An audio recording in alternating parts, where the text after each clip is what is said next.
Hey everybody, welcome back to the channel. Today we're going to talk about the Dodge Charger Daytona. Now, Motor One actually got to interview Matt McAlear, who is the Dodge CEO, the new Dodge CEO, since Tim Kuniskis originally retired, and now Tim's back running Ram, but Matt's focused on Dodge.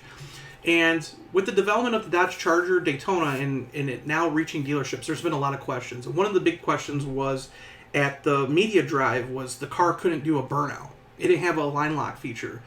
And I thought that was kind of funny because we were promised a line lock feature, and this car's all-wheel drive, and I find it kind of funny because I had a 2014 Dodge Charger RT all-wheel drive back a few years ago, and I ran a Z Automotive Taser on it. So if you're not familiar with the all-wheel drive cars, they had basically the front drive shaft could be disconnected at speed and stuff, but if you didn't have to use the all-wheel drive.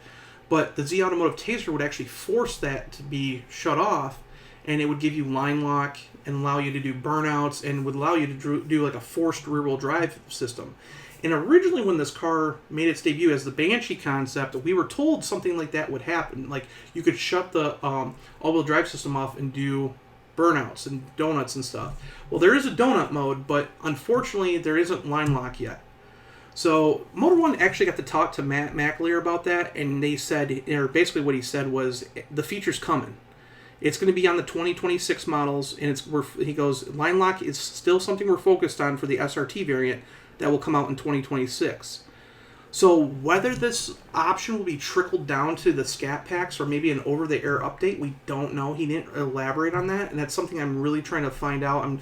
I reached out to my Dodge my Dodge rep, my media rep.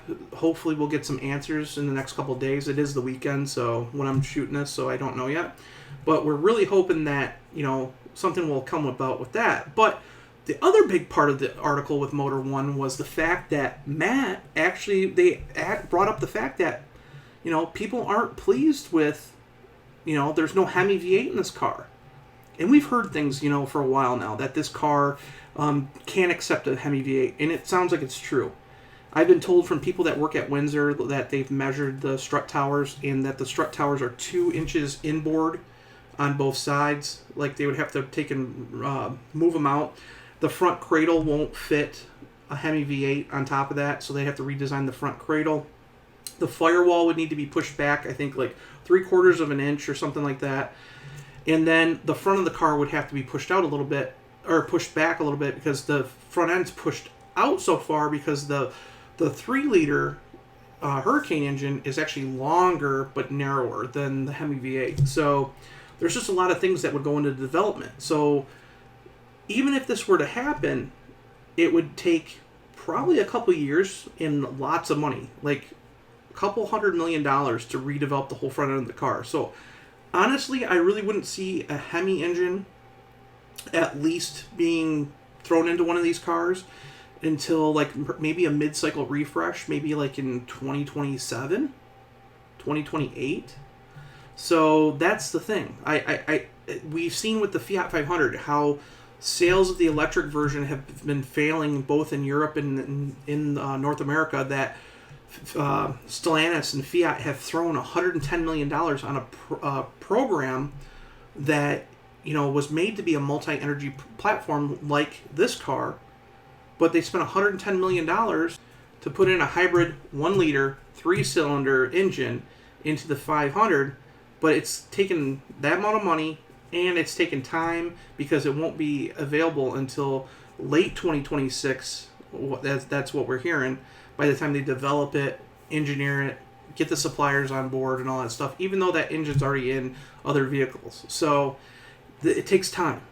So, but when they asked him about the HEMI V8, he said some pretty interesting things. So he's kind of like doing the Tim Kuniskis thing. If you listen to the video before this about Ram, Tim said not ruling out a HEMI V8 anytime soon. But this is what Matt said about Dodge. He goes, "Is V8 a bad word? No. We're not telling anybody to fall out of love with a V8. Have we announced anything? No, but we're just getting started." So that left a pretty broad door open that, hey, it could happen, but realistically, it probably won't happen for a while. So Honestly, I would not, and I've said this in the Ram video too, I would not want to see them bring back the 5.7 and 6.4 and put them in these cars. If they're going to spend that much money developing stuff, I would rather see them go full in on a brand new Gen 4 Hemi. Something that's smaller displacement, like I said before, maybe a 318 or a 340 cubic inch motor, kind of give that heritage back, but make it a Hemi. Maybe dual overhead cams, kind of like the Coyote motor. You know, something like really cool that we get a naturally aspirated motor with maybe like over 500 horsepower, and then we get, you know, maybe a twin turbo version, you know, bringing out maybe 750, 800 horsepower. That'd be kind of cool. That'd be killer. I think that would shut a lot of people up, make a lot of people happy. So, I don't know. I said in my last video, you know, leave me a comment below if you think, like, should they throw the current engines in and just kind of keep pouring money into something that's going to be, you know, left in the dust by other automakers? Or should they really spend a couple years and develop an all-new generation of HEMI V8s? So I'm asking that question again in this video. What do you think? Now, Matt McAlear has left it pretty open that, you know, there could be a return, but obviously it's not going to happen anytime soon. So we've been hearing for a while, and I said this in the Ram video too, that, you know, Stellantis is working on other versions of the Hurricane engine. Currently, they're working on a 750 horsepower version of the Hurricane engine that will go into like a high-performance Ram truck, and possibly even like these cars. So they're not giving up on internal combustion by any means. It just sounds like the Hemi's kind of like, because of the whole Tavares path and the Dare Forward 2030 program, even though they're turning it around, for the current moment, we're going to be left without a Hemi.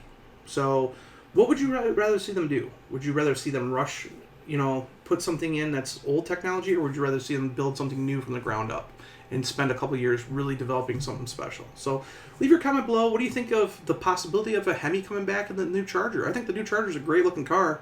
It definitely needs a V8 in my opinion. So I don't know. We'll see. Anyways, I'll see you in the next video.